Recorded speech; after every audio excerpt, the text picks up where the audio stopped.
What's up, tribe? How you guys doing? Go ahead and hit that subscribe button, and I hope you like this video. This is going to be your review for Power Book 2 Ghost Child, whatever order that is, Season 3, Episode 3. So I'm a little behind, but we're going to get caught up. So we start this episode off. We see what everybody has going on, right? Tariq and Braden are getting suits and getting, looking the part, the Wall Street part. We see Effie is making her runs, and her friends up north are like, "What's up with Stansfield?" And she was like, "Nah, we ain't really doing nothing at Stansfield." And she was like, "What are you doing? Like, hello, that's a golden market right there. That's a golden opportunity. Why are you not tapping into that down to Stansfield?"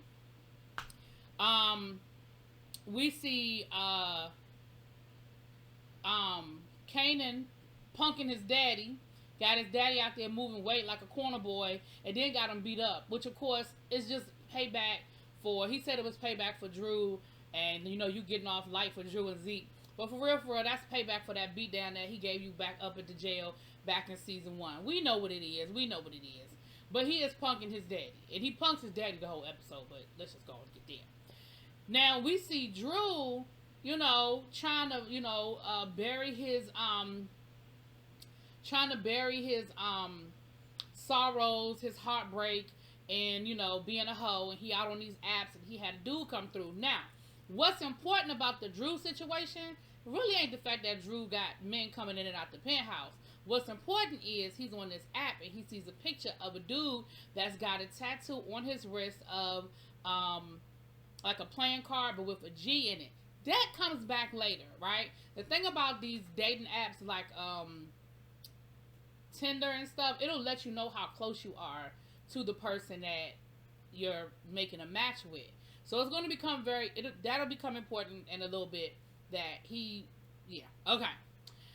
So they all get a text to be down to the warehouse, right? So all of them got to run down to the warehouse, and old dude is there, the African dude.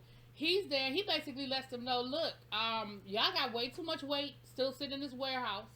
I really don't have no faith that y'all gonna meet the deadline, and please understand that if you don't meet the deadline, I got something waiting for y'all. And he proceeds to show them pictures of all of their loved ones, Diana and Braden's mama, Tariq's grandmama, all of that, right?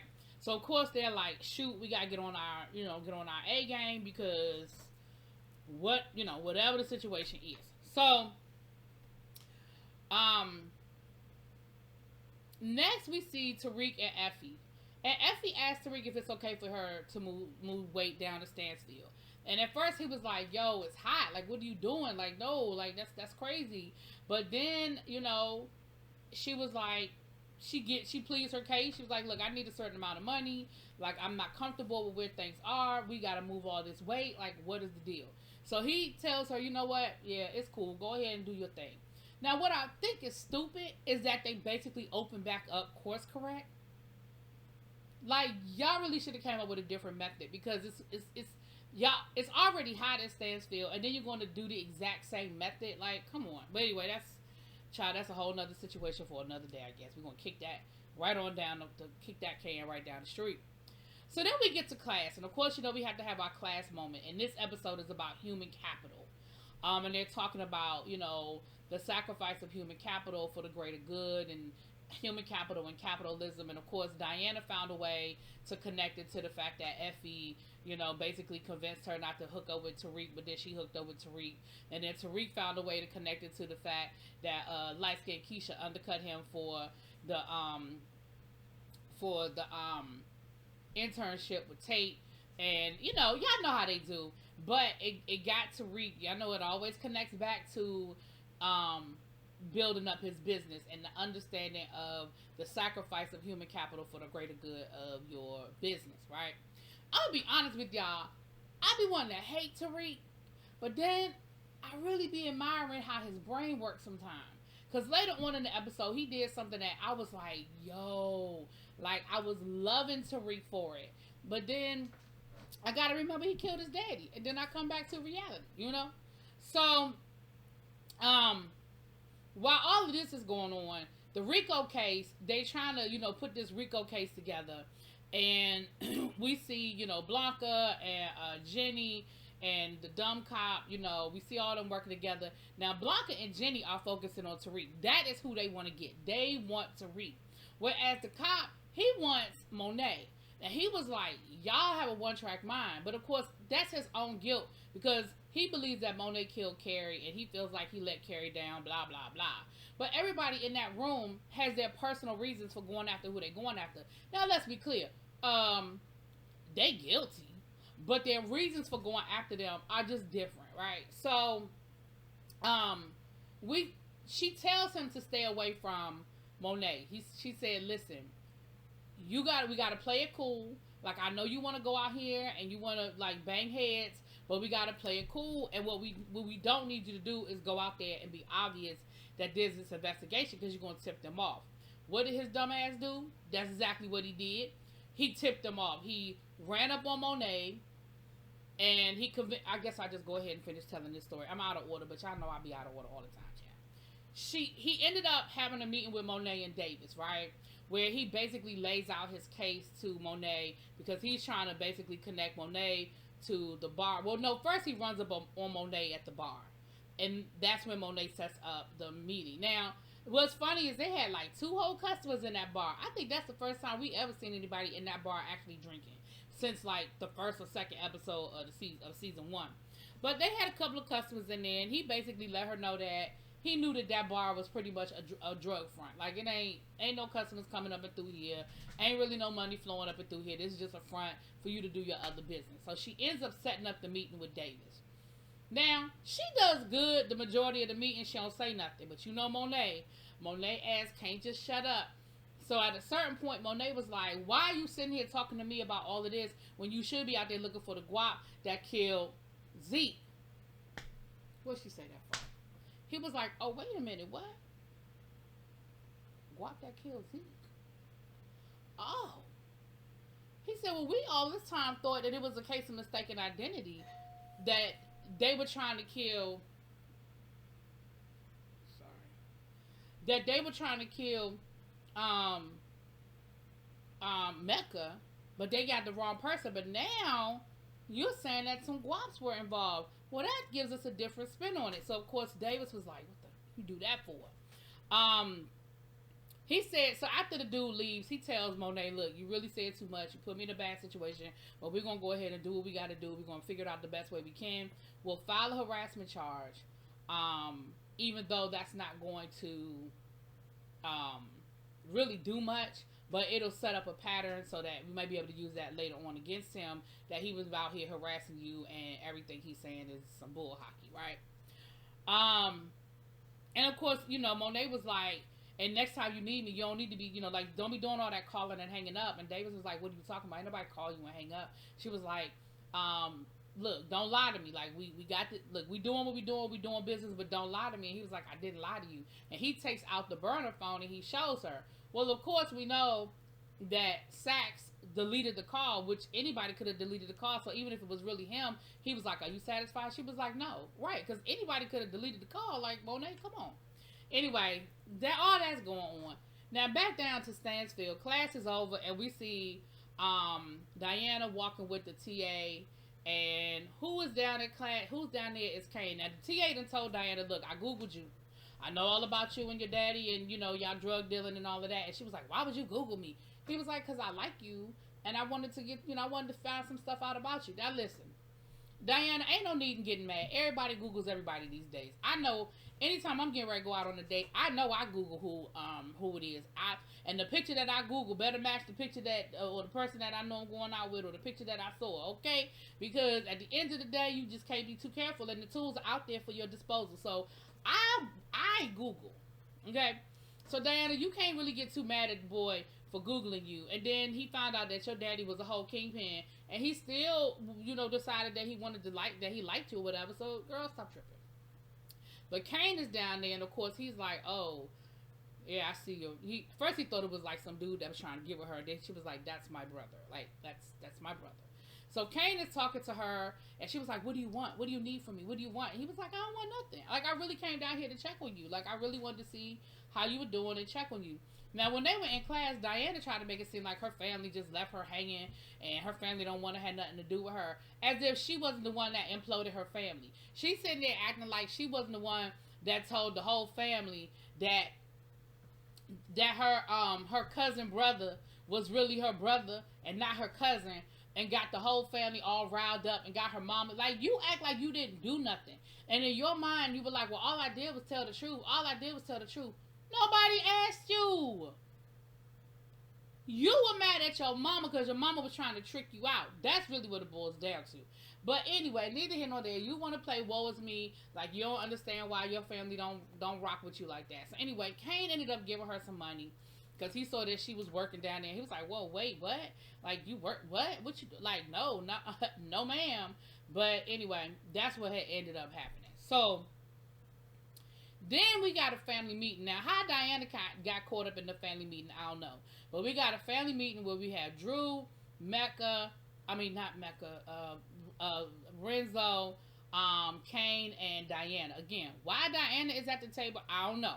But neither here nor there. They're sitting there trying to figure out ways that they can move more product, right?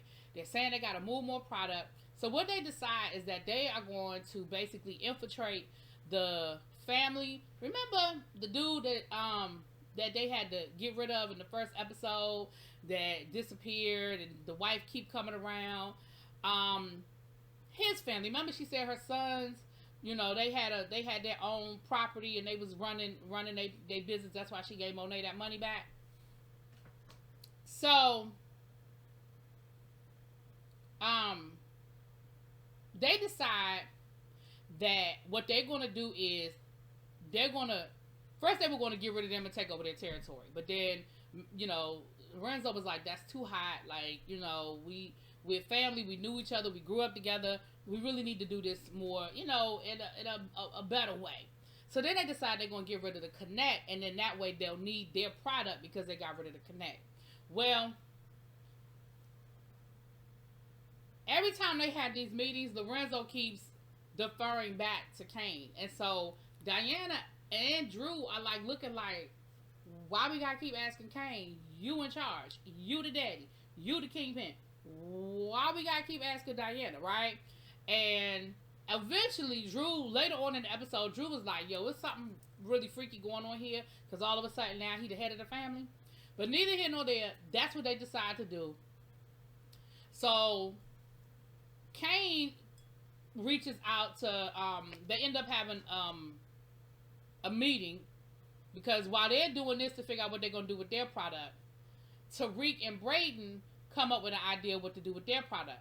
Basically, they're going to do course correct through coffee, right? They're going to run their own little Starbucks delivery business, and instead of coffee in the cups, it's going to be other stuff in the cups. And they done figured out an online way through Bitcoin or whatever to pay for it. Real complicated shit, okay? Whatever. So when they come together to meet for Braden and Tariq to tell them their plan, and Zeke and Kane not Zeke, child, Zeke gone. Kane and Drew tell them their plan. They were like, okay, cool, bet. Like, just get rid of the damn product. However it's gonna work. You got your high tech way. We're gonna go back to basics. Okay. But then Kane tells Braden, yo, let me talk to you for a minute. And he lets Braden know, look, you still owe me. You still owe me a body. So what you're gonna do is you're gonna take out their Connect, because their Connect is Russian. I can't do it, because if I do it, or anybody on my side do it, and they see that it's a black person, they're going to automatically put the heat on us. They're going to automatically think it was us. And it can't be nobody Russian, because, of course, they're going to think their people did it. But it could be you just a regular old white boy. It won't put the spotlight on us or on them, and then we can move in and we can do what we're trying to do.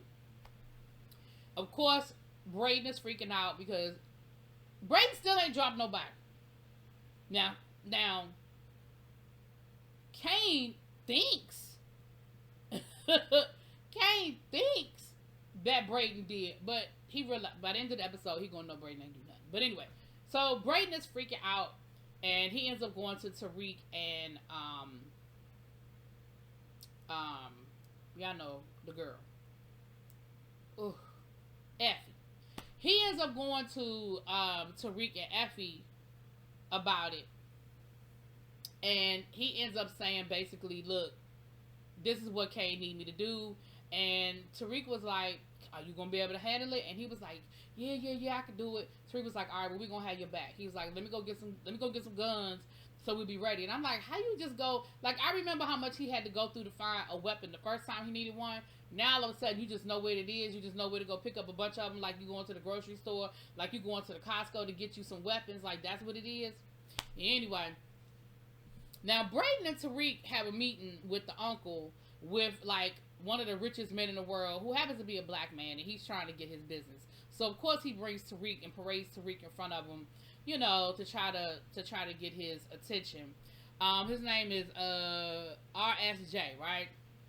Now, what was funny was RSJ was peeping the uncle when he was like, yeah, you know, you ain't been doing a lot of business with some of my friends. Like, is that something you were doing on purpose because because they were black? And he was like, no. He was like, I'm just very, you know, discerning about who I do my business with. And he was like, oh, okay, well, you know, so you stopped doing business with people around me to get my attention? He was like, yeah, did it work? He said, we'll talk. Because he's trying to get his portfolio. He's like, if I can get this portfolio, like, we are in there. So when it's over with, Tariq rolls up on he said, listen, I was listening to your speech. He was like, can I ask you a question? He was like, you already did. He was like, yeah. He said, can you explain to me more what you were saying in your speech? And basically in the speech, what the guy was saying was, sometimes it's better to have 1 million little customers than to have, 10 big customers, because the little customers are going to always bring you more revenue, right? That's essentially what he was saying. Tariq was like, okay, that makes sense. So that goes back to the whole Starbucks idea, whatever. And so the dude tells Tariq, he said, you know why he brought you here today? He was like, yeah, to appeal to you. He was like, all right, I could appreciate, he was like, I appreciate that. You a straight shooter. He said, just make sure that you getting as much out of them as they're getting out of you. And he was like, I got to meet you, didn't I? He was like, okay, I got you. All right. He said, what's your name? He said, Tariq St. Patrick. He was like, all right, good to meet you. So I don't know how this is going to play later on, but I loved how Tariq did that. Like, he was smooth as hell with it. I loved it. And he definitely impressed the dude, right? Back down to Stansfield, like I said, we find out that Course Correct is back up and running, and Diana is pissed off about it because Diana was like, you told me that we wasn't going to do this, and now all of a sudden it's back on Stansfield, and it's hot. So, basically Kane is like, look, we got to do it. Like, it is hot, but we got to handle it. Like, that's just what it is. We got to handle it. Now, back down to the Rico case, the complaint then got pulled, Jenny then got a hold of the complaint, and Jenny was like, tell me you didn't do what we told you not to do. Like, did you go and did you mention Mecca's name? And he was like, well, she was like, well, because now you absolutely know, they know what it is that we're looking for. Like, you showed our hand. So basically, he got fired from the task force, and he told him to kiss his ass, and he was going to keep doing what he wanted to do. Next thing you know, he's sitting out in front of Monet house, scoping it out. Monet calls Davis. Davis tells her, look, just keep it low. And he ends up telling her, she ends up taking pictures to let it know that he's, like, really harassing them now. They end up meeting with Tariq, Davis, and Monet to let him know, look, the feds are watching. Keep your head on a swivel. And, of course, while he was meeting with Davis and Monet, who just happens to be in the office? Sachs. He gets a picture of the three of them in the same room, right? That's not going to be a good look. We see Tate with the professor, and we find out that, he claims that she was his only true love, and he running game. Before you know it, they locking lips. So we see there's going to be a little romance there. But just as all that goes on, here comes Jenny and Blanca rolling up on him. And I don't even know what the purpose of this conversation was. I guess it was just to let him know that they know that, he got a lot of drug dealer friends. I don't know. Well, it's time for Braden to take out the Russian drug dealer. And, of course, he can't do it. Of course, he freezes up. And who comes to the rescue? Tariq. The problem is, some of his associates saw it. So instead of seeing a white boy, which is what Kane was saying needed to happen, they ended up seeing a black kid, which was Tariq. So Brayden doesn't tell Kane. He just tells Kane it's done. Kane assumes that it went the way it was supposed to go. So when they end up meeting with the G Squad, right? They come up in there, and of course they are immediately suspicious. They are immediately like, it's real suspicious that our connect goes out, and all of a sudden you got a deal of the century for us. And Kane was like, look, we heard about what happened, and we just invited you, right? We thought we would give you the opportunity. And he was like, yeah, they were like, yeah, we're not buying it. Like, we understand that, like, we know y'all had something to do with it, but it is what it is. Like, we kind of need it. So they ended up having, like, a little meeting about it, and they decided, okay, majority rules. So we're going to go ahead and roll with y'all. Kane was like, majority rules, so who didn't want to do it? And old boy was like, it don't matter who didn't want to do it. Just know that we decided as a family, majority rules, so we're going to go ahead and do business with y'all. So Kane was like, well, let's celebrate. And he was like, nah, we don't need to celebrate. We'll be in touch. Because they don't trust it. They know it was a setup. But they also know they need product. But what was interesting was the dude that Drew had been talking to on the app is in that crew. He's the guy with the tattoo with the card on his hand with the G on it. So Drew got a little ace in the hole that one of the dudes in that crew is the dude that's on the gay app. So I feel like that's going to come into play later on. When it was all over said done, Kane punked his daddy again and told him he needed to sell some more weight. The daddy went to Diana and told Diana he needed her to move it down at Stansfield. I said, you know what, this is a whole situation. Like, Kane punking the daddy pulling the daughter into the drug dealer, which is what she was trying to avoid doing in the first place. She just wanted to go college and have her college experience. She didn't want to sell no drugs. She didn't want to trick for her mama. And here you go. You thought by snitching on your mama you was going to get over on something, but no, your daddy got you on the stroll just with the drugs. It's the same thing, different product, okay?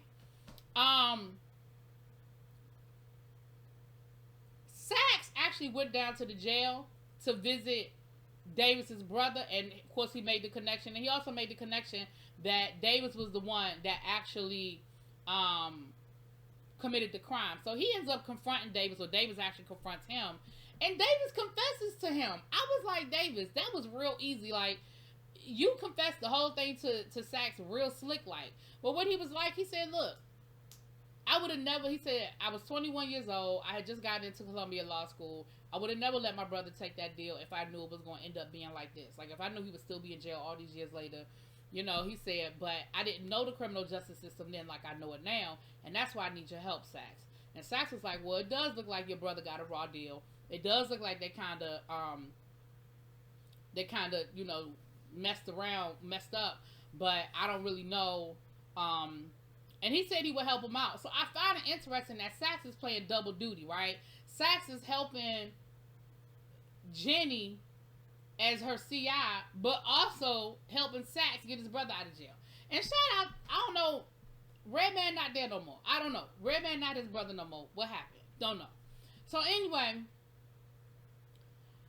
last but not least, we see they're putting together their whole, well, it ain't last but not least, but we see them putting together their coffee empire. They got their supplies and all that good stuff. Kane reaches out to Brayden and tells him to get down here, and he confronts him. He was like, listen, you told me you did it, but you didn't do it. And he was like, so who was it? He was like, it wasn't Tariq. He was like, well, if it wasn't Tariq, who was it? And he said, don't worry about it. He's dead, so why does it matter? He was like, it does matter. And that's when he realized, he said, you never did the snitch girl either, did you? He said, who did it? And Brayden was like, it doesn't matter. Like, if I tell you who did it, now you're culpable. Like, as long as you don't know who did it and it just got done, then, you know, don't worry about it. And Kane was like, you know what? All right. He was like, I'm going to let you live. But then he immediately called Effie. So I feel like he knows it was Effie. I feel like he made that connection. So anyway, that was the episode. Let me know what you guys think. I'll talk to y'all later. Peace.